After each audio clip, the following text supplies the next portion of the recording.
एक दिन खेत में तेज हवा चल रही थी। सूरज की रोशनी में गेहूं और चावल दोनों लहरा रहे थे।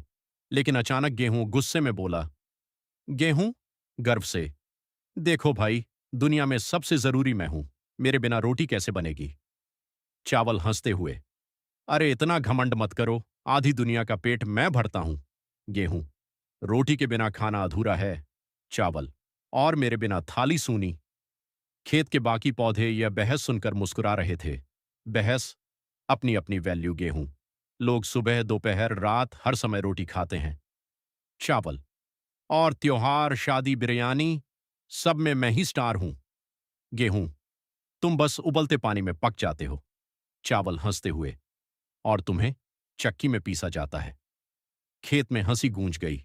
दुख की कहानी। थोड़ी देर बाद गेहूं धीरे से बोला, तुम्हें पता है मेरा सफर कितना कठिन है? पहले काटा जाता हूं, फिर चक्की में पीसा जाता हूं, तब जाकर रोटी बनती है। चावल भी चुप हो गया। चावल बोला, मुझे भी धान से अलग किया जाता है, फिर छिलका उतरता है, तब जाकर मैं बनता हूं। गेहूं और चावल दोनों कुछ देर चुप हो गए।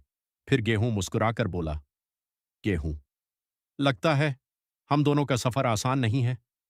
चावल भी मुस्कुराया, हां, और लोगों का पेट भी हम दोनों मिलकर ही भरते हैं। गेहूं और चावल की बातें सुनकर खेत के बाकी पौधे भी भावुक हो गए। मक्का मुस्कुराकर बोला, तुम दोनों सच में बहुत मेहनत करते हो। सरसों बोली, इसलिए तो दुनिया का पेट भरता है।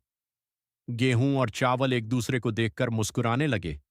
तभी एक किसान खेत में आया और बोला, रोटी भी जरूरी है और चावल भी, दोनों से ही लोगों का पेट भरता है। गेहूं और चावल मुस्कुराए, क्योंकि उन्हें समझ आ गया था, मिलकर ही दुनिया का पेट भरता है। गेहूं और चावल दोस्त बन जाते हैं। किसान दोनों को देखकर मुस्कुराता है। थाली में रोटी और चावल साथ आते हैं।